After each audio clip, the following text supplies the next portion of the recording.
Easy. All right, we have Mr. Dirk Emmerich here with us today. How did I go with pronouncing your name, Dirk? How's it going? Thanks for having me, man. Happy to be on and having Yeah, a good chat.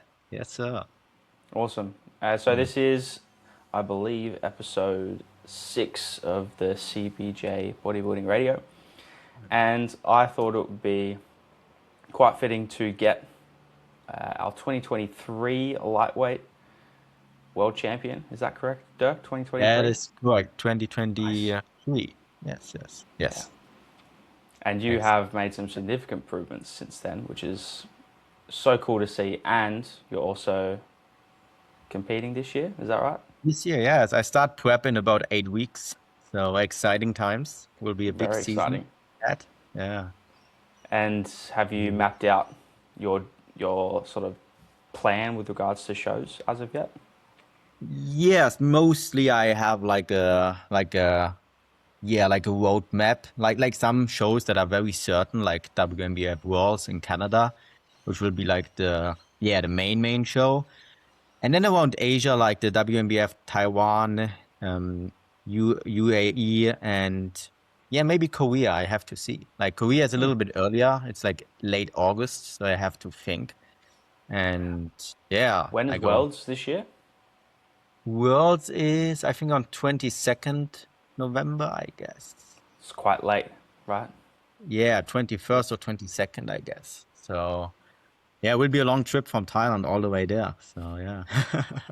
Dirk, how do you feel about, doing a show in August and then doing one in November? Is that too far away for you, or do you have a sort of range that you like to work within?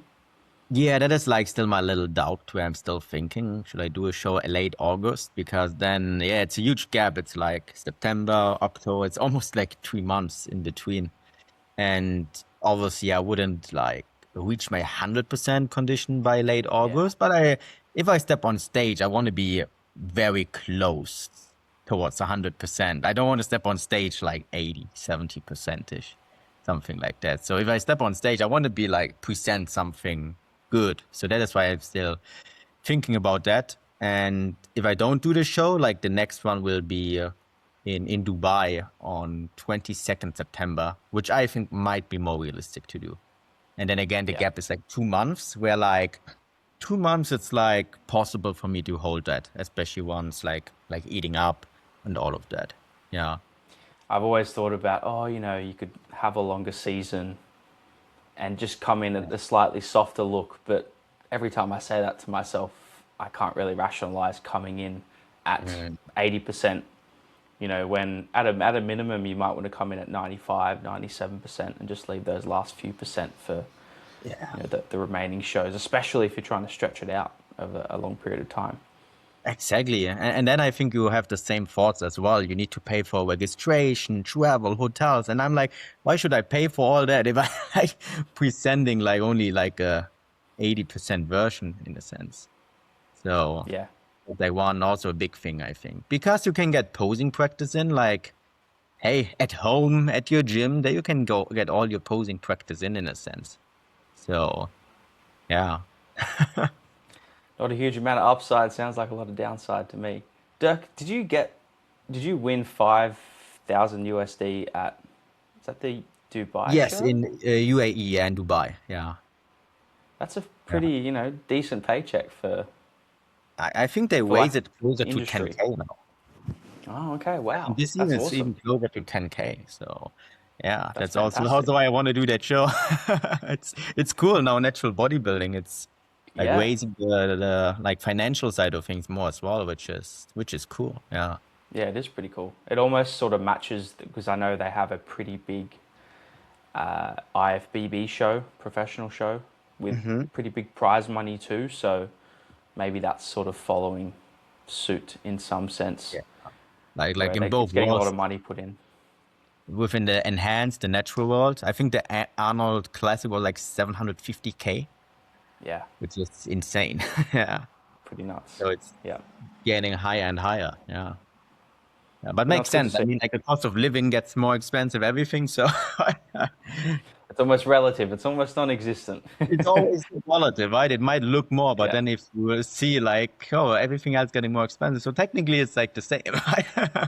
I mean, it Yeah, depends, absolutely. right? Yeah. And have you started prep yet, Dirk?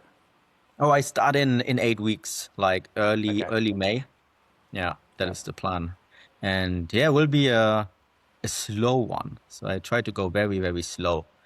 Where yeah, like the starting, I have a quite good starting position. So I really try to really pace it. To I think at some point the goal is like getting shredded becomes easy. It's more so strategically of like keeping your muscle mass. I think that is Mm. like the art behind it in a sense. Yeah. And you're still working with Nunez?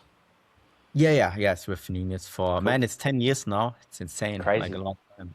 Yeah, for 10 years. Yeah. You also coached, right? Or you Yeah. self? Yeah. Oh, I that's coach cool. with, so I work with Brandon. Oh, that's So awesome. I'm Yeah.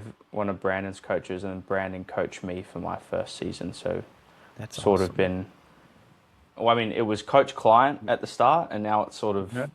head coach relationship. Oh, that's cool. Yeah. So we'll come together as a bit of a round table every week, Oh, that's chat about cool. how the week's gone, and I'll say what I'm thinking about doing, Mhm. and then he'll say something along the lines of, "No, you're an idiot. Like, do something different." No, just kidding. But but it's I'm never gonna come up with some outlandish idea, but Yeah. it's more about making sure that I continue moving forward, and Mm, learning and trying things myself too. that's cool. So you have like somewhat more of like authority in a sense, like doing your own thing Yeah, in a sense yeah, as well. Okay, that's cool. yeah. So So I'll everything that I sort of do, we chat about. It's I'm gonna do it, but it's nice mm. to have someone sort of agreeing or giving you that green light that it's going to be Oh, productive. yes, because we can get easy in our own way of like making emotional decisions and then having someone seeing it more rational, right? We can have a Yeah, more clear picture, I would say. Yeah.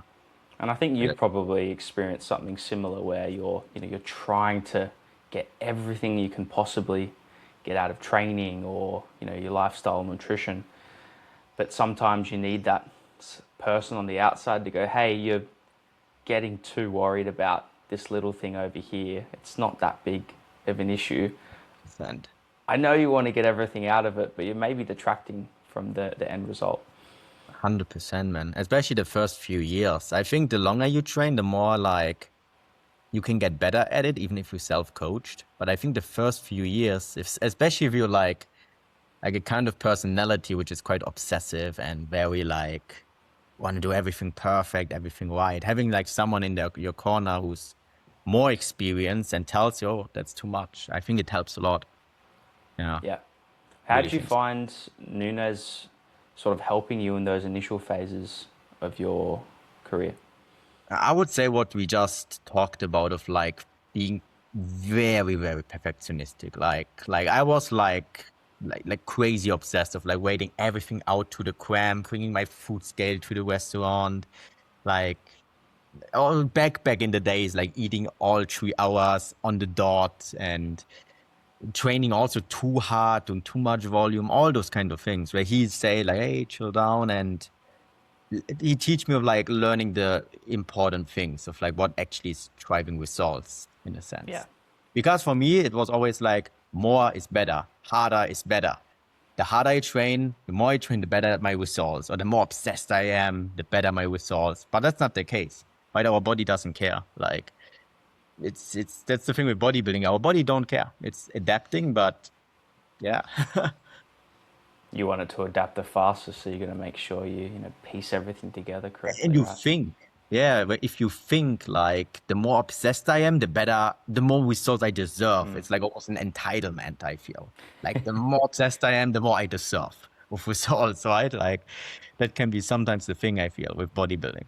And then you get very like, yeah, like frustrated. Like, oh, I put so much work into that. And how is like, yeah, you just need to know the big walks in a sense, I think. Yeah.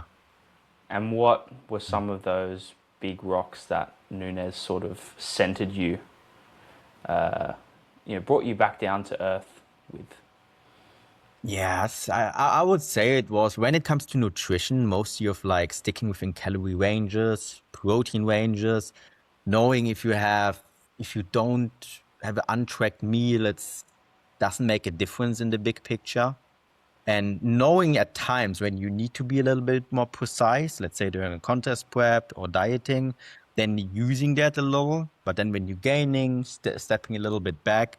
So I think that was like nutrition wise, the big rocks, and training wise, like, hey, training hard, training accurate, and yeah, putting a lot of effort in, as simple as it is. Yeah. I Yeah, think that and was and the thing. Mm. it wouldn't surprise me as well, Dirk, that with regards to your nutrition, you're already getting a nice variety of fruits, and you're spacing your meals. You have those basic nutritional knowledge and skills to get the most out of it without making it all engrossing, right?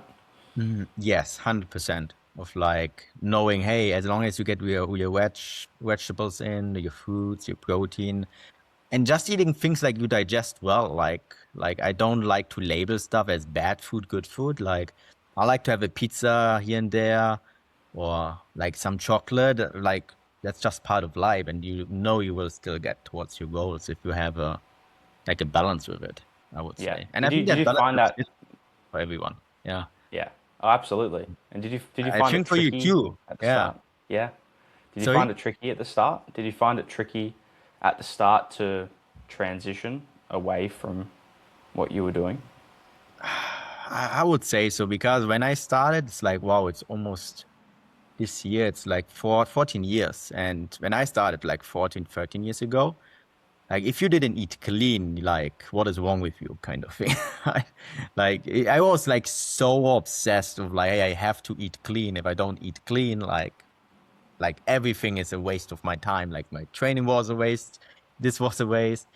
And it was very hard, but I was reading a lot like 3DMJ back in the days there as well, getting into that. And once I saw results, I trusted it, right? Like that is the thing with nutrition. Like once you do your first ever fat loss phase, counting calories, macros, and you have like some of that forbidden foods, you get results, hey, you trust that because you see like that you're getting there still. Yeah, I think that's the same for you probably, right? Like, Yeah. I no. mean, I'm trying to have a bit more, just focus a bit more on the scale and the rate of gain in the off season Yeah. than rather, you know, protein to the gram and, Yes. everything to the gram. I'm trying to incorporate that a little bit. Uh, Mm-hmm. I'm doing okay. Not amazing, but I'm learning. I think part of the noise in the data is I've still got quite a bit of food focus post prep. Being at my first contest prep and I got very Yeah. lean, I think it's sort of just hanging around a little bit. So it's sort of managing that, dealing with that. Learning not to stroll up and down the food aisles and make things worse for yourself, right? Oh, So 100%. yeah, Yeah. I've been learning, and I've definitely, you know, Mhm. past weekend I had two off-plan meals, Mhm. and I probably underestimated how much was in there. So I just took a bit of food out throughout the first part of the week, and Okay. I'm sort of back in that same spot where I started at. So, whilst it kind of sucks, yeah, you got to eat a little bit less for Yeah. 3 days. At the moment, that's how I can come back and manage that mistake that I made on the weekend. But now I learn. Especially after your first prep, there's like so much like you have to learn, and we all mess up a little bit, especially after Yeah. the first prep, even the second prep, and that's what I realized. Now it's like my fourth season this year. It get better and better, and yeah, and you mess up, you learn. Like you shouldn't try to be perfect in a sense. I think that's a big one. Yeah, like still aiming for like, let's say, doing everything right, but also being fine if sometimes you're not 100% perfect with it. I think. Yeah. Sometimes you need to go through that process of learning as well. I had the same at my first prep. Afterwards, I gained weight way too fast, man. I gained like 6 kilos in a week or something, or 7 kilos. And I was like to the point where I was almost throwing up and Yeah. super food focused. The second prep, it got way better. The first prep, way better again. And let's see how it goes this time. It really goes better and better and better. I think you just learn to manage it more better, I guess, Yeah. in a sense. I'm probably holding myself to a standard that's too high considering it being my first one. I did pretty well up until I went to Thailand, and I just didn't account for the oil that's used and the density of some Mhm. of the food you can get over there. So if I would have been in a slightly better position, but I'm still happy where I am now. My body's sort of normalizing, and the Yeah. bloated face is gone, the jaws come back a little bit. You Oh know yeah, how the it is. bloated face, man. I know that one. Or the bloated gut. Yeah. Well, putting on 6 kilos in 1 week, Dirk, I'm sure that would definitely bring about those types of symptoms. I had the moon face, man. And Yeah. I wanted to ask you. You said that you're going to go really slow with Hmm. your fat loss during this contest prep. Yeah. Where are you currently sitting above your approximate stage weight? Honestly, like this time around, I have a good feeling that I might have gained a kilo of muscle mass since Nice. last season. And I'm now at like 72 kilos. And my stage weight last time was like 64-ish. So I'm right now like 8 kilos above. And I don't think I have to get down to 64 again this season. So I That's think great. into the 65-ish, somewhere around there. I Will that think still this, put you in lightweight? yeah, lightweight is up, man. Like lightweight is up to, I think even 73 kilos, man. I will be a lightweight for life. I think lightweight starts at 68. I'm like a bantamweight actually. So Okay. maybe one day I will be an actual lightweight, but I'm a bantamweight. I think it's up to 68 kilos bantamweight, if I'm not wrong. I'm not sure, but yeah, Well, like light. that's Yeah. and what are we talking, a 24-week prep or even less? I think it's around 24 weeks, like May, Okay. June, July, August, September, October. Yeah, a little bit more than like 6.5 months. Yeah. That's a pretty slow rate of loss, but I'm sure it'd make it a much easier process. Have you noticed that? I think so, especially those last few pounds where it's getting really hard. And yeah, and this time around, I try to be ready like a little bit earlier again. So I want to be ready by like mid-September, mid-September most likely, during that first peak week. And then from there, eating up is most likely the plan. Yeah. And And then then it's just by like, cruising through. exactly. And then by mid-October, being like perma-peaked basically until Worlds is the plan. Yeah. Yeah. Well, And yeah. has Nunes ever done anything a little bit left of field with regards to peak, or it's pretty simple as it sounds, as you just said? With peak weeks, Yeah. yeah. It's like usually always like a very linear like load, like nothing too magical about it. And yeah, as it often say it, right? Like a peak week is like nothing too magical, like all the work gets done before. But if you do it wrong, a peak week can really mess up your look. Like that is the thing. Like if you overcomplicate it too much, like I saw it many times, the physique look great, they mess up the peak week, they do some drastic changes and they mess up the look quite a bit. Yeah. Absolutely. Like it can make a bit of a difference, but it can also make a really big negative difference too. Like the difference from side to side is quite drastic. Exactly. Like the good things you get out are little, but the bad things can be Yeah. big. Yeah. I really And think. have you when you said your weight, I was thinking, why don't you pop into a national IFBB competition where you just sit in at the bantamweight, and I think you'd be very competitive. because they have, I think, their USA nationals, they have a really big open bodybuilding. Have you ever thought about like whether it's the natural side or the enhanced competition? Not to say that you're going to be enhanced when you do it, but you ever Yeah. thought about jumping in any of those shows? Like untested shows? Yeah. Honestly, like not too much as of right now, and mostly I don't know. Like if I compete, I honestly I want to compete against other naturals. That's just the thing for me, where I feel like it's just not a fair playing field. Like I can't really measure like I'm very competitive, but I know if I compete against untested guys, it's like it's not a good comparison for me in a sense. Even if I win, it might be a nice like ego boost, right? But if you also lose, it's like it's just not the same playing field, I think. So there's maybe a little bit of lesser meaning for you, I think so. if you Yeah. succeed or if you don't succeed.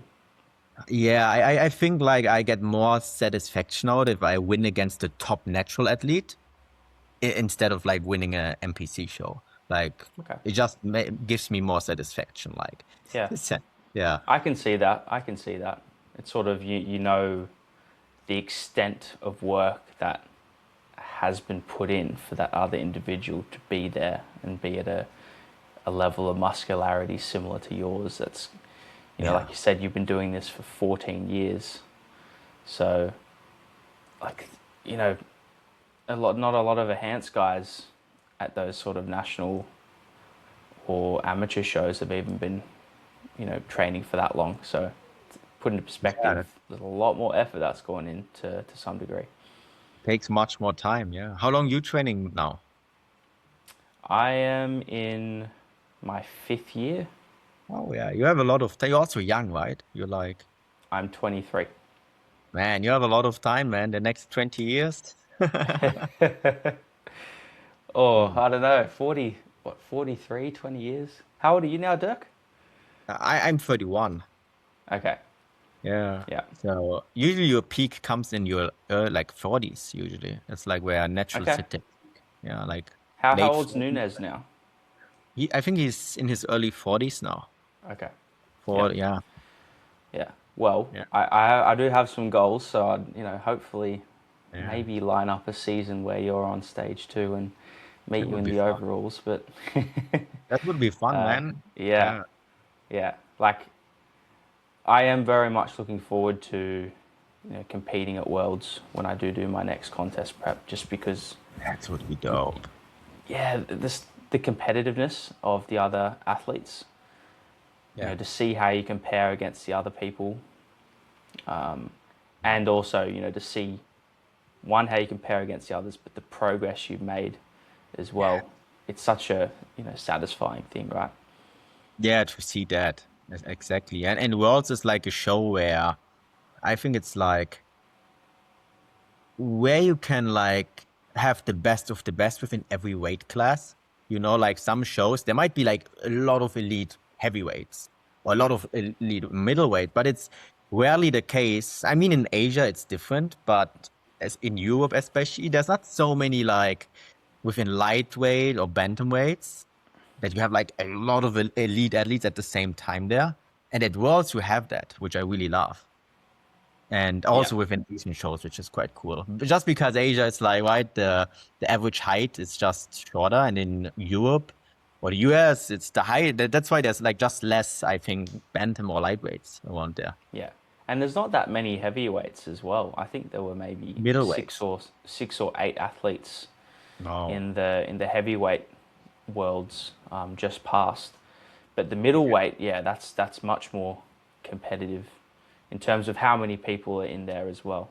Mostly, yeah. But then again, the heavyweights, there you have like if it's only five, but all those five are freaks. You have like a Baba Gao or what is his name, the professor. He also competes this year again. Weren't they in the middleweights? They are heavyweights. Yeah. Okay. So is there Yeah. a super heavyweight as well? I'm not sure. I think like there's only heavyweight, middle, lightweight usually. Because Pro because in roles. Yeah. 2024 you did that world's season as well. right? In 2024, yes, yes. Yeah. It was the professor and Babacar. I believe they were in the middleweights, and then there was Samuel, the Frenchman, who won the heavyweight Oh, class. I remember. Yeah, they would be Yeah, middleweights. I forgot. yeah. Yes, yes, yes, yes. Because I Yeah. remember hearing because Brandon took well, not he didn't take him over. Nathan, do you know Nathan Wallace? You met Nathan Wallace. Yeah, yes, yes. Yeah. So Nathan came third in that middleweight class. Um, Oh, and I think the intention was okay, Babacar is going to be in the heavyweight class. We need to make sure we make weight for middleweight. yes. So be under 83 kilos. So that's what they did. And then all of a Yes. sudden, Babacar turns up in the middleweight too. And everyone's like, oh, well, Oh, efforts went down the drain. the end boss is right there. Yeah, yeah.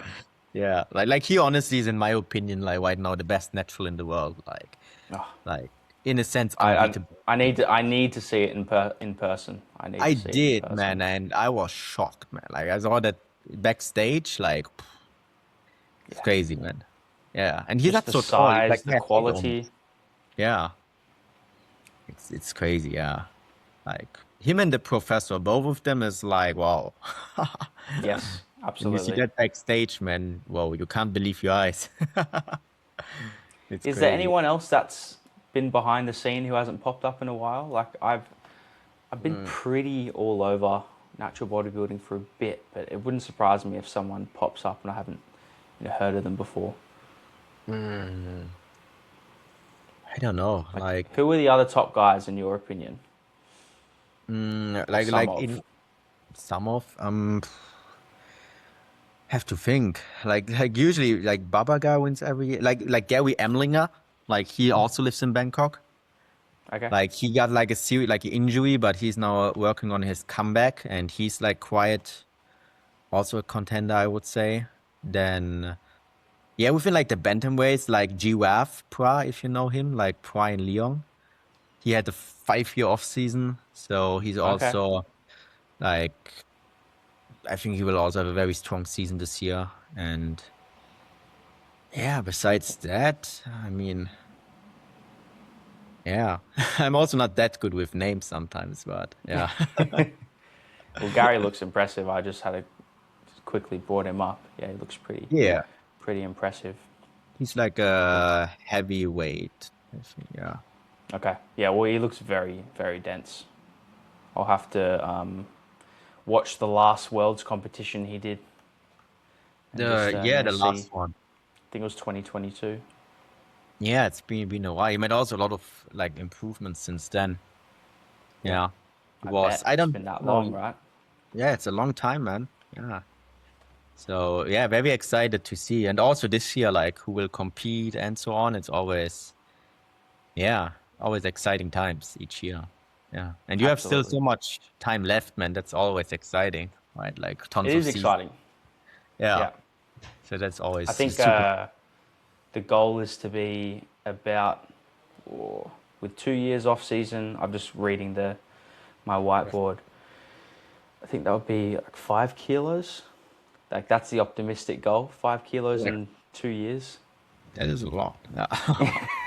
Well, the part of the context behind that is I'm still quite young in like Yeah. training age, so I'm hypothesizing maybe I can, Yeah. just pull a little bit more than I actually think. And I like setting like something like that. I'm not gonna shoot myself in the foot if I don't achieve that goal. Like that's just gonna be Yeah. something that's continually hanging over my head. Um, Yes. yeah, so like I had that for my first one, and I just achieved that, which was being 80 kilos. Yeah, that's But then I ended up getting lighter for my last two shows. So, yeah, you have to I at the end. count it. The first one, I count. I was on stage at that weight, but then the last two, I got a bit lighter to bring in a bit more conditioning. Yeah, that's how it goes. You can't pick your stage rate. It's Yeah, just happening to you. Like yeah, whatever it is, that's how I like to see it. Like whatever happens, all I care about is putting in my best look, and the weight, I don't care. Yeah, absolutely. yeah. Now, Dirk, have you found anything with regards to training, sort of, really accelerate your progress of late? Like, have you been incorporating maybe lengthened partials or a slightly different approach of late? Mm, I would say like I actually used to train like very very accurate, like very controlled everything, and I was letting a little bit go of that, just a little bit of like training a slight bit. Let's I don't want to say less control, but a slight bit more like with my reptilian brain, like more less thinking, even more Yeah, just pushing while still being controlled. Like that's always something since I'm prone to injury and all of that. And I feel like I personally get the best stimulus in. It's the most fun of training this way. But I'm like slight bit like more loose with my training now. Like just a little bit. I think that was like one change where yeah, I think even less, especially during back movements where I had periods before where I was I think overthinking a little bit too much. Oh, I need to feel my lats. And now I'm just like if it looks right on video, I know it's the muscle is working, and that's basically what I'm like focusing lately a little bit more on. Of do like you find that if you generally execute something really well, you get a good connection as well? I think so. Like there's always like a sweet spot where I don't want to overly focus on sensation, but it's also for me like if I don't feel anything at all, I know if it's too much load or if I rushing the repetitions, I have a good like intuition at this point, and I just want to find that like mid spot of it in a sense of like Mm, not being overly focused on sensation, but also not overly loose in a way. yeah, And I think it looks different for everyone. Yeah, yeah. I like to think of it as, if you're executing really well, a lot of times that sensation follows. So exactly. if you just focus on your cues that sort of work for you the best, and then training really hard. Yeah, For me, I'm like, wow, that was a great set, good pump. And I didn't even have to focus on, feeling the muscle as it a just putting a happened. name for it. Yeah, it just Hundred sort of percent. happens as a byproduct. That is always the goal. You don't want to like chase the sensation. I think that is like where you can like leave some intensity on the table and so on, and like some very good stimulative reps. If you chase that like sensation too much, it should just be a byproduct, as you say. Yeah, Yeah. I But agree. then again, I also feel the others maybe when I'm going a little bit too loose on some Mm. movements, it's like, maybe I could be getting a little bit more. I don't feel spent after that set. So, Yeah, maybe that's for me to reflect upon for some movements. yeah, But yeah, that's sort of how I like to think of it. yeah. It's always like also almost a progression scheme. I feel like sometimes you try to train a little more control, sometimes maybe a little bit more loose, and each training session you can refine that a little bit. I think as Yeah. well, which is also a good thing. Yeah. Dirk, I wanted to ask, do we have any time constraints tonight or this Uh, afternoon in Thailand time? no, all good. Like I have Okay, like easily another hour to go, 45 minutes. easy. Yeah. I Yeah. won't keep you too long. We won't do a 3-hour podcast. But Easy. now, are there any things that you do that maybe people don't expect? For me, I I make my own sauerkraut at home sometimes, and always have a pot of kombucha brewing as well. Oh, You know what that's the kombucha is? Yeah. kombucha. I think I heard about it. So it's a fermented drink. What you do is you make some green tea Mm-hmm. and you mix in a lot of sugar, Oh, that and you sounds good. have a bacteria that eats the sugar, Mhm. ferments and creates bacteria in the drink, and so through Yes. drinking that you sort of create a more robust gut and sort of introducing it to different types of Yes. bacteria. So it doesn't taste out of this world fantastic, but I like it for the sort of the health aspects of it. Like almost like probiotics kind of thing. Like, Absolutely, bang on. mm, Yeah. that's good. Like I used to I like to eat kimchi as well. Well, Oh, I love kimchi. Yeah. also quite good. Yeah. Yeah. Yeah. I like And that. you still doing Reese puffs? Was that a thing you like to do? Oh, and I love cereal in my contest prep, man. I'm obsessed. When I get to the USA, I'm always buying me 5, 6 packets, bringing them back. I will probably do the same in Canada. Like I just love cereal in my prep. In my off season, I'm like a type of guy. I don't care about food. Like I'm like not a foodie at all. Like for me, it's just like I have to eat to get my calories in. But in my prep, which I like sometimes, it's a nice feeling of being a little of a foodie, like getting like a little bit more like that feel good, like feelings from food, right? And Like, what's that choice for you?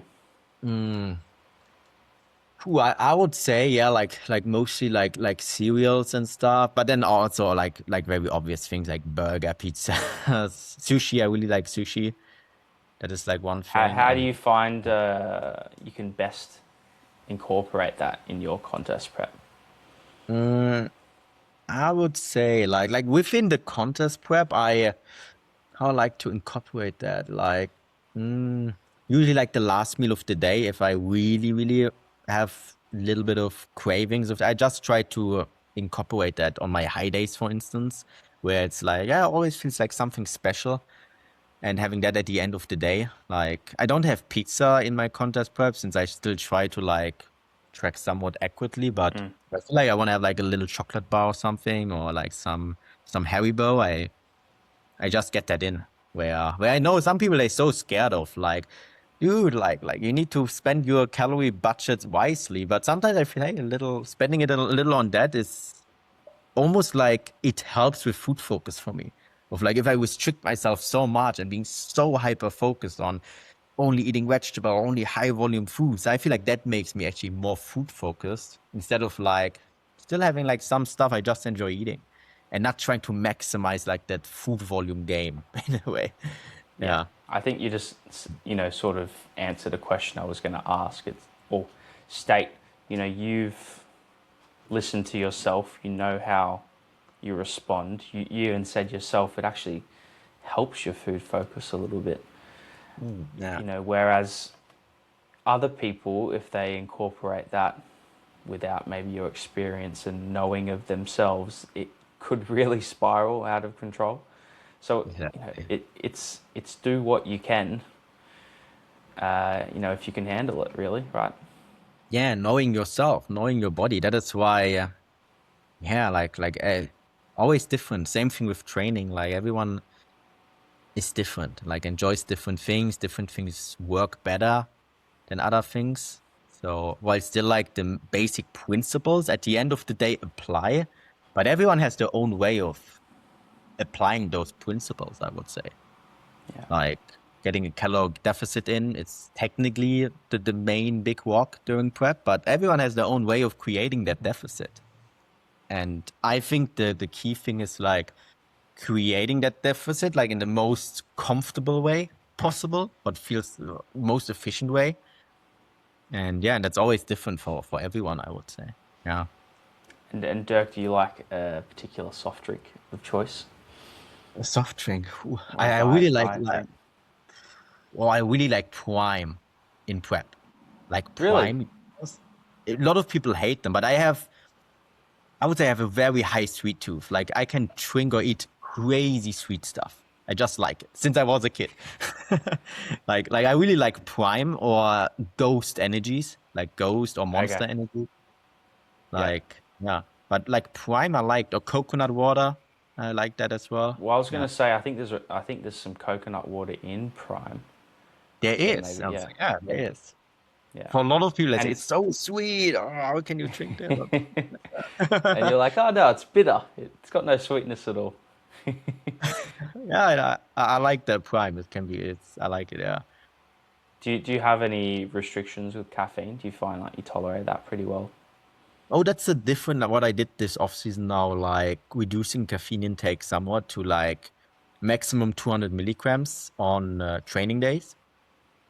And before I had it up towards like 400, and I feel it interrupted my sleep to some Yeah. degree, and also my recovery. I feel like my training sessions like you're just going too hard with too much caffeine sometimes, or just like it's burning you out in a sense. So yeah, I just kept it at like 200 on my West days. I sometimes have none, and I just try to keep it a little lower now. And same thing I would plan to in prep, especially because in prep it's easy can get overhand, right? Oh Like yeah, yeah. it can be like I a started to justify can be a big coping mechanism. using. Yeah. Oh yeah, yeah. I started to justify. I think I would have been taking not a huge amount, to be quite frank, but it would have been at least 300 milligrams a day. It's still Um, humane, man. Yeah. yeah, it's still up there, but I was using granulated coffee, so not Uh, on occasion an energy drink, but it's like, yeah. oh, this is better. There's potentially less of a, Yeah. it mightn't stay in the system for as long because sometimes they have, those longer metabolite, or they have those types of caffeine that last longer. They have a longer half life in Oh, some that energy drinks. yeah. Yeah, so some energy drinks will have, or pre-workouts will have caffeines that have longer half-lives, which Mm. is some people I don't think realize as well. But I God, definitely felt quite stimmed up during during prep. So and yeah, then the it feels sleep is like, nice. yeah. Yeah, exactly. Yeah. Mm. And you never truly know sometimes if it is impacting your sleep, especially maybe at the Because it back end becomes when, normal. yeah, It that's becomes right. normal. Like you just it's the same thing with you like people who all year long sleep 5 hours. They say they feel normal, but what actually isn't normal became normal to them. They forget what actually normal feels like. And then I you think tell that's them to, well, let's try sleep 8 hours for 3 nights. And they do that. And they're like, oh my God, I feel that's great. I've got so that much is energy. actually what it feels like being human, like normal. Yeah. Man, that Yeah. feels amazing. Yeah. Dirk, It's I yeah. wanted to ask about how your training has been in this off season, what you sort of took away from last contest prep to improve. Like muscle groups specifically or like just training Yeah. like It's like what, mm. what, what, what muscle groups did you focus on and Hmm. how did that impact what training looked like? Yeah, like the goal was mostly quads, still arms, back as well, like those three. And what I did was like with quads, like significantly like higher volume. And I found ways since I deal sometimes with a little bit of knee pain.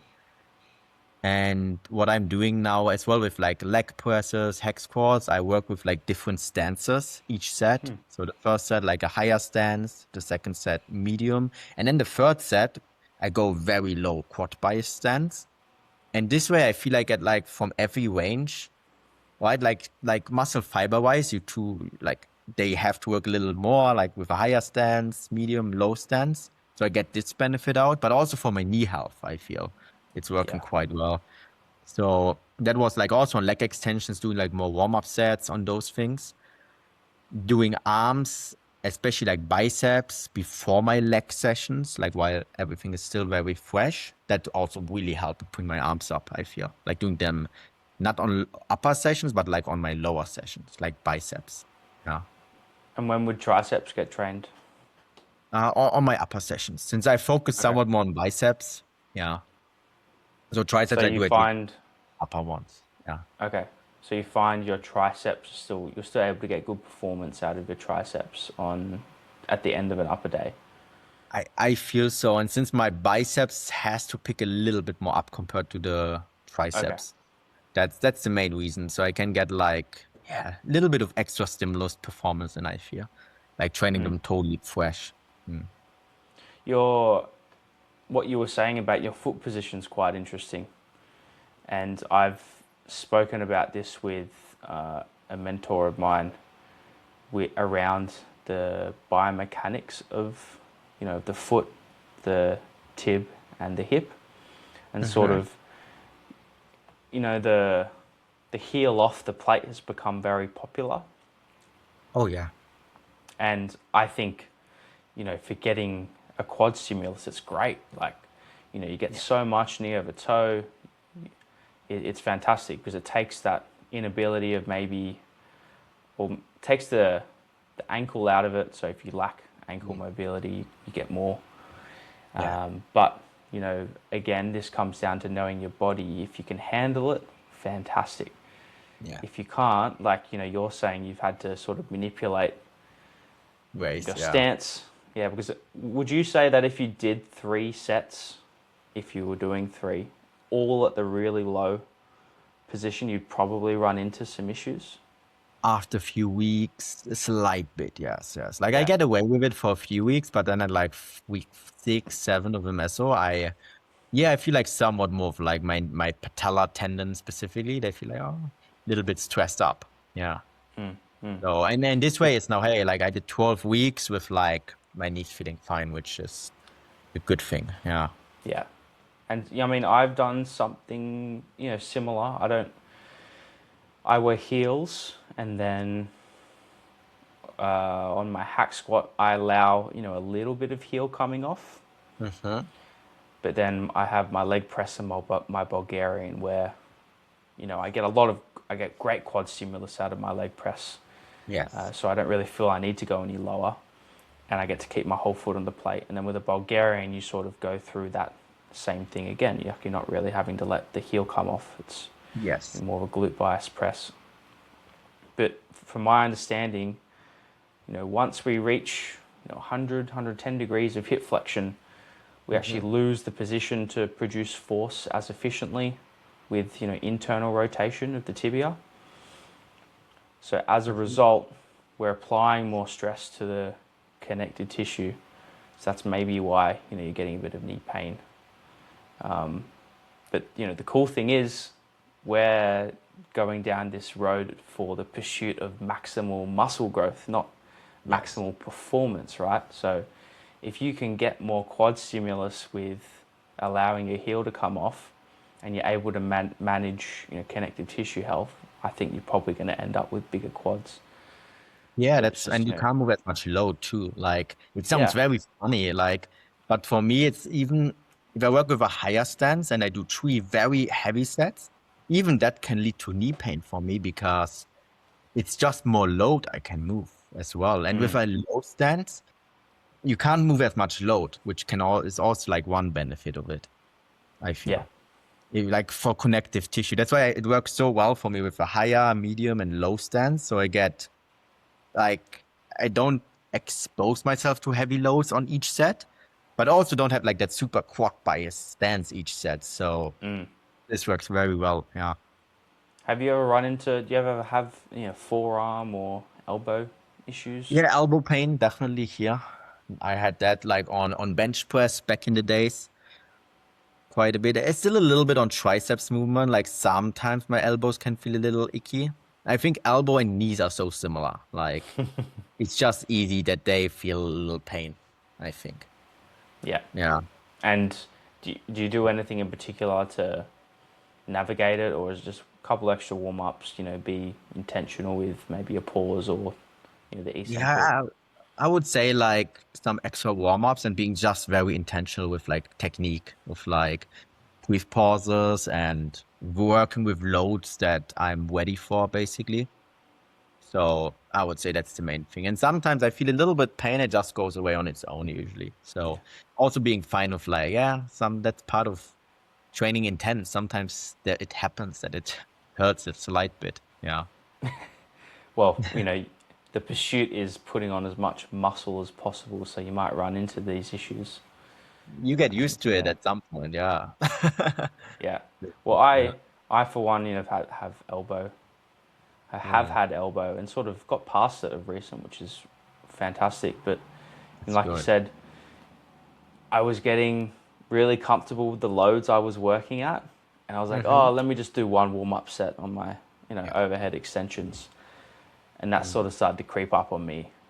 And so, Oh, you know, you maybe got to say, oh, maybe just do another 1 or 2 warm ups, and, you know, spend a bit more time in the stretch position, and, yeah. you know, not bounce out of it as much. So I got a little bit, you know, a little bit comfortable with those loads and how I was doing it, so I had to pull back a little bit. Yeah, and like warming up probably, right? That's also always a big part, I would say. Yeah. Yeah. Managing that, definitely, man. Yeah. Dirk, what's the aspiration for this contest prep this year? Are you sort of someone that writes down, I want to be first, I'm going to come first, or is there process orientated things you write down? My overall goal is like reclaiming the world title again. That is like the main objective. Like each season, honestly. Like I want to win like the world title.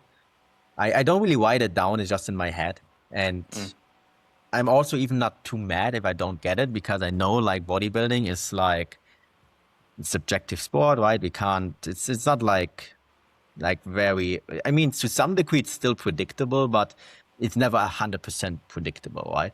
So I'm also not too attached to those goals, but I like to have those kind of goals in a sense. And then besides that, like process orientation is, I think, also such a big one of like getting there, putting the best version ever on stage each season. That's like my simple goal, honestly. Each season, just putting a better version there, and having maybe also a smoother prep, in a more healthy prep, I would say, like doing things more efficiently each season, and then as well, like once prep is over, having a better transition out of prep each season, like even faster recovery. Like I plan all of that ahead, in a sense, or those goals where I've already planned. Hey, once the season is over, I want to have an even smoother transitioning out of it, like those What are kind of things. some of the things that you want to improve on?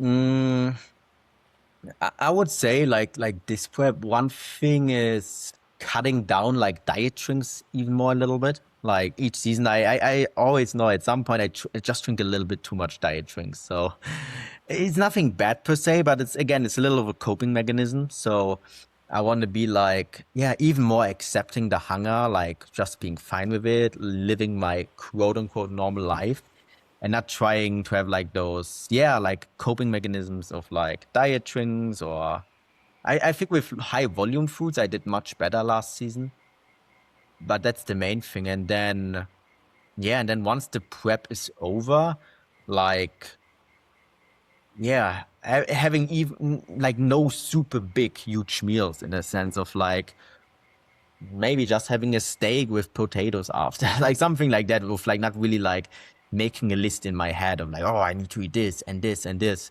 of like even more easygoing afterwards, I would say. Yeah, Yeah. I had I had some friends who were sort of all coming up together, like looking to compete, and they Yeah. competed the year before me, and I remember thinking to myself, you guys are going to absolutely blow up post contest because they had a list. It was like a map of they were down in Melbourne, so it's down south of Sydney, and they had every single place they were going to go to, Yeah. and no one with a sane mind would do that in one day, but Yes. that was their aspiration, and yeah, they had a horrendous. Happens to a lot of Yeah, competitors. You don't know. I talked with many guys backstage. They telling me their whole list of restaurants they want to go after and so on. yeah, And you know already like yeah, like where that ends up to. But also like maybe the prep maybe wasn't executed as good. It's usually always a big sign if you have a hyper crazy food focus that maybe you pushed too hard, got too yeah. lean. Maybe Too you many only chose to start adhering to the diet 15 weeks out. Maybe you've been dieting for 10 weeks, and then your accuracy steps up. But yeah, you're right. Maybe the prep was harder than it needed to be for whatever Yeah. reason. I definitely like for. How did you find your second prep that you dealt with post contest? Which one? The second prep. The second prep, way better. I think like the first one was a little of a roller coaster, and the second one was way better. I would say night and day And difference. what And did then you again, change? mm, the hyper obsession early on. I think like Mm. the first prep, like from day one, I'm like super tunnel focused. Like I'm in contest prep now. I'm on the mission, like from day one. And the second prep, I was treating the first half of it just as a mini car, the fat loss phase. And then once I got getting towards those credit levels, then I like, okay, now I switch it on a little more. Like conserving energy mostly. I think that was the Yeah. big difference. And this prep, I want to do even better. I think one of the key skills is like learning to conserve energy in prep.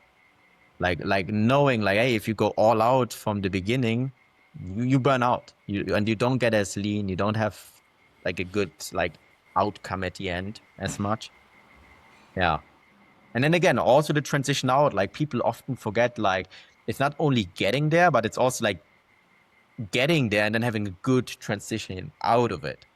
Like that's something that's not spoken as often about, but I think it's important as well of like, yeah, like getting out of it, also being healthy as quick as possible again Yeah, afterwards. that's right. You want to be, back to a full bill of health to start making progress again Yeah, as as fast fast as as possible. possible. Yeah, People, they burn themselves out. They might need 1 or 2 years to recover, man. There's like yeah, crazy stories what I've heard. Like it happens a lot, especially for females. It can happen a lot where they need mm, like a year or something to feel normal again or more. Yeah. yeah. And that's not where Well, you want to be because you might, hey, no, you get there at the end of prep, but then you don't efficiently build muscle for a whole year. You try like that is why people prep once or twice and never again. that's it. Yeah, I think it's big. I get it. Like if I would be the same, why should I go do that to then have to recover for 1 or 2 years? And it's a big thing, right? Yeah. yeah. I really like the way you put. You don't want to go all out at the start of the Mm. race of Yeah. prep. Not that it's a race, but you can sort of analogize it like that. But Marathon. I mean, Yeah. for me, I went, I think around the 8 to 10 week out mark, I was no Yeah. longer having a meal out. But that meal out was still tracked. It was just, for me, for my sort of my own peace, I wanted to know that for the last 10 weeks, everything was pretty much, Locked in. tracked to the Yeah. gram. Yeah, locked in per se. So, Yeah. I would still go out with family. I just, if I could, I'd eat with them. I'd take my scales, just because I Yeah. still wanted to be in that environment, and that's where that saving of energy is, because Mm. it's not like you're taking training easier. It's not like Yes. you're choosing to miss cardio or anything like that. Yes. It's more the little things. Is that what you're getting at with that as well? Yes, 100%. Like those Mm. little things where you like, it's a lot up here, like a mental thing, Yeah. I would say as well. Like it's a lot like a mental thing of like how yeah, like how much energy you invest mentally into yeah, into that whole journey in a sense. Like or every little task in a way. I mean, I've And it's got, scary. my, Yeah. yeah, it is scary. You feel wrong. Yeah, You feel like, oh shit, if I don't hyper focus from the start, maybe I won't look as good at the end. But yeah, it's probably not Mhm. the case. But I mean, even things like dealing with family. Oh, why aren't you eating with us? And like that does take energy. I mean, for me, it does. Maybe other people, they're just able to, I don't know, let it go in one ear and out the other. But for me, these are people that I love and care about, and so what they say, it does mean something to me. So even just saying no to that, it takes a little bit of that energy up. And maybe you choose to start saying no to occasional birthday parties that you still mightn't stay out till 10, Mm. 12 o'clock, but Yeah. that does take a bit of energy too, having to let people down to some degree. Yeah, it depends also like if you're more of an introvert, extrovert person, how many how your circle, your friend group looks like, all of those things, like your environment plays a big role as well. Yeah. Well, That's for funny, sure. Dirk, I would Mm. still cook for my family when I was in prep. Oh, I I hear I, that a I lot don't. of times. Yeah. Yeah, like I sort of found a joy out of cooking for others. So because I couldn't cook for myself anymore, these big sort of nice fancy meals. You're living through them. Yeah, exactly. But I almost found a joy. Well, I actually I'll rephrase that. I found the joy of why I actually liked doing it before, and it wasn't actually for me. It was for preparing for other people. Mm. Making something nice for others to enjoy. Like I was less fussed about what I thought about it. Yeah. So I did that on a few occasions. Like a big roast bit of sirloin on the bone. Yes. Uh, really nice dishes for birthdays and stuff. I think it was my brother's birthday, and I cooked a T-bone roast. So it was like a big 3 kilo piece of T-bone. Yes. So cook that up. That's Weird things nice. like that. But it's funny the things you do. It's funny the things you do. Yeah, you find some new hobbies and stuff, like different sides of yourself in prep. Where for me, I become like I start reading much more books and stuff in contest prep, like fiction or non-fiction. I Mm. just enjoy reading more when I'm in prep. Like that's like it's always interesting. Like you start enjoying some different things you don't. I mean, you enjoy them in your off season, but not as much. Where yeah, like yeah, that's a cool thing. Like it's very simple things usually. Mm. Can be reading. It can be Absolutely. even like drawing some pictures or stuff. I enjoy those in prep. Yeah. Like those kind of things. Yeah. Dirk, a bit of a personal question. Do you have any sort of like bucket list items you want to tick off over the next couple of years? Travel certain Mm, countries or yeah, anything like that? yeah. I would say now into my 30s. Now I turned 31 in February. I definitely want to travel a little bit more again. So that's something like since I got settled in Thailand, all of that, building my coaching business up and so on, I wasn't traveling as much. So I think like traveling a little bit within Asia or like even within Thailand, like like what I enjoy is like local spots, like not very Yeah. touristy, like little going on an adventure kind of thing. So that is like one plan. And yeah, and maybe even going to like countries like further away, like South America, like Mexico, Brazil, somewhere like that would be I think a cool thing because that's also a totally different culture. Like Come down to that would be Australia, mate. oh Australia, yeah, that's true, yeah. Australia, New Zealand, like there's a Yeah. lot of places to go and but sometimes even just within Thailand can also be cool. Like I have like a mission what I want to do is like for a few days go somewhere in Thailand, like even people don't speak English there. Like just like a super local spot, like a little adventure. Yeah. Like that What's is your like Thai like, Dirk? oh, nit noi. It's not so good. It's like the thing is like in Thailand you don't really have to learn it. Everything is Yeah. mostly in English, and it is hard. I don't really have that why so strong of like okay, it's quite cool to speak Thai with locals and so on, but yeah, but besides that, I don't really have to. Yeah. Yeah, Yeah. so I get that. Yeah. and it's a big effort too. It is. It's a full time gig, but you would be able to pick it up quicker given that you're there in I think Thailand, so, right? yeah. And if I really, really like decide within the next few years of like really I want to live all my life here, where likelihood is high, then I have like also a bigger like reason to learn. If I in my mind I Yeah. know I will stay all my life here, I think then it's also like mindset wise much easier to learn. Because if you stay here a few years, why you should learn it? In a sense, And yeah. you grew up in Germany, right? In Germany, yes, yes. Yeah. Whereabouts? In Frankfurt. In Frankfurt. Frankfurt, Cool. yeah. Yeah. Yeah. Your second name is also a little German, like Hermann. Yeah, man. It's It's German, right?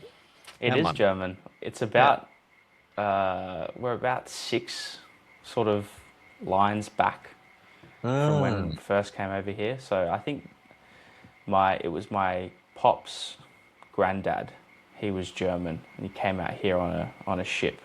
That would have been late 1800s. Man, that's So amazing. we've been out here for a fair while. Yeah. I can't remember exactly the town that we supposedly came from, but Mhm. Hermann's a very popular name in Germany. Hermann, yes, it is. It is. Yeah, That's yeah, I was wondering. Yeah. yeah. And I have been there before. I love Germany. Germany was really cool. I went on a soccer tour in Oh. 2018. We Where went were to you been? München, Frankfurt. No. Also, we went to Prague as well. That's where we did our sort of little Yes, tournament yes. Mm-hmm. in Praha. Yeah, it was a really cool experience. Really, really cool. Amazing. Yeah, and Yeah, like just like you visiting. were talking about with Thailand, going to just a local town or a Yeah. local spot where there's no tourists. We did a bit of that. We went down to one of the first places we stayed at was actually a sort of center for retired Mhm. people, and it was a really small town. It only had a small little shop, and that was really cool. Very, very rural. That around a lot of farmland, and that Yeah. sort of brings out the true Germany to some degree, Yes, or it the does. true It does. Thailand. It brings out the Yeah. culture. Yeah, but in the big cities, it's so multicultural. Like, it's not like you don't see much of the real culture so much. Same in Yeah, Bangkok, right? It's like very, yeah, like not westernized, but to some degree, right? Yeah, like yeah, some things. I and mean, you that's what I still get love. some glimpses of the culture, but yeah. Yeah, Hmm. you'd find it quite. I'm just thinking about country Australia. That would be quite different for what you've maybe experienced. But I would say maybe it's similar to country country Germany or rural Germany. But you can really get that thick Australian accent, which Oh you've yeah, probably you heard get. I on live some. TV. Yeah, really thick. I've got a cousin, or Yeah, sorry, it's one of my mum's cousins, and he's got the thickest Australian accent, and no one else in the family has it. He just picked it up from as he's grown up. that's He's like, funny. "How you going, mate? Yeah, yeah, good, mate." And Yeah, yeah, mate, it's indeed, pretty, mate. it's pretty rough, but that's what we love about him. So yeah, That's fun. Yeah, Australia is also on my list to visit one day. Yeah, yeah. Maybe we have it's to, do a seminar or get you out here for something like that. Make it, would be dope. a Yeah, two it for would be one dope. deal. Yeah. We'll see. We'll see what happens down the line. Yeah, let's see. It would be amazing as well. Would be very Now, cool. Dirk, to finish, Hmm. if you were to give some, let's say, three pieces of advice for someone who's starting to dip their toes in the game and getting serious about long-term progress in the natural bodybuilding scene, what are three things that you'd tell that person? I would say the first thing is probably like having a good mentor. It can even be like a good coach from the get-go or like someone you look up to.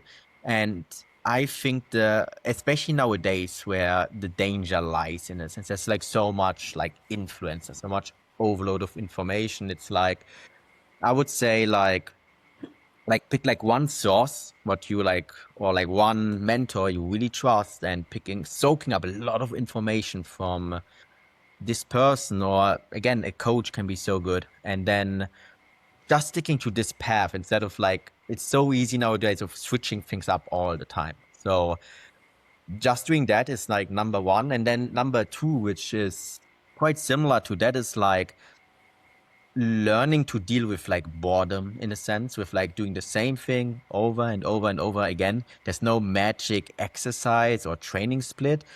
You just have to learn to train hard, stay consistent, get your protein, your calories, and your recovery. If you only do that, you make within your first 2 years insane progress. Mm. So there's nothing you have to overcomplicate. This I would say like number two. And number three is like, yeah, enjoying the process, like finding a way, training style, uh, anything like what you really enjoy. So the enjoyment, because that's why we do it in the first place. It's like same like any other sport. Like we need to have fun with it. So having fun with it, I think is like number three with it. Yeah. Love it. They're great. And, one thing I found, I was probably one of those people that was chopping and changing in the first, 1 to 2 years of training, Yes. just trying to figure it out. Didn't really know. I didn't have that maybe one person I was following or that Mm, philosophy, those principles that I was adhering to.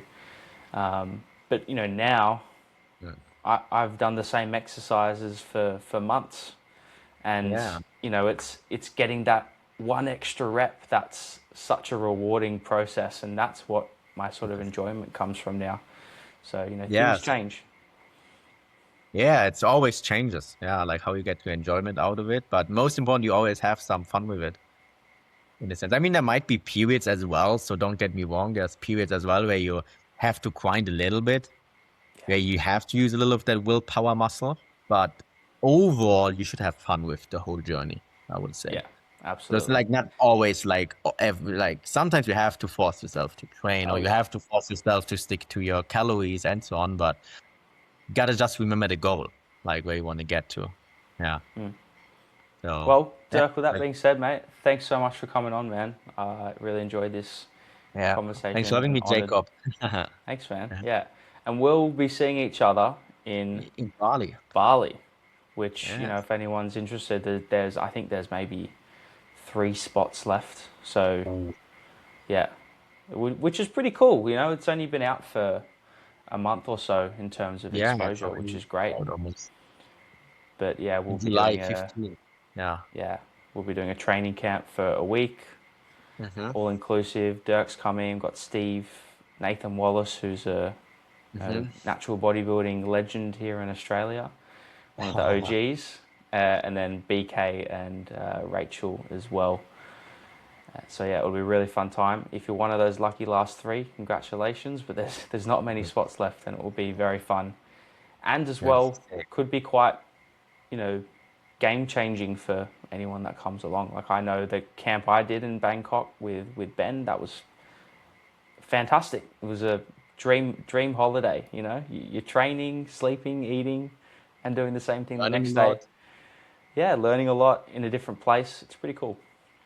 Yeah, and just being surrounded by like high level athletes can also be a good thing itself, where some people within their environment, gym, they never surround themselves with like more experienced lifters. And I think just seeing how they train, how they approach everything, I think that can also make a huge difference with everything. Yeah, Where absolutely. people might think, Oh oh, he might be so obsessed with it. Oh, he's actually quite laid back with this yeah, aspect. And then yeah. you pick up a lot of things. Yeah. That was something I noticed. It was someone like Brandon. He's just happy saying, "No, I'm good. I don't need to eat that dessert," but he Yeah. doesn't need the approval of someone else. It's your Yes. choice. You can choose to do it, or someone Really. else is a little bit more lenient. And it's cool to see, and you can sort of now then develop your own Your own thing. your own philosophy and principles. Yeah. 100%. Yeah. That is always picking up from others. Yeah. Like it's a big thing. Yeah. Yeah. All right. Amazing. Well, we'll end the recording here. Thank you, Dirk, for coming on, man. Yeah. I look forward to seeing you soon. Easy man. We'll see you in Bali. Oh yeah. Yes, sir.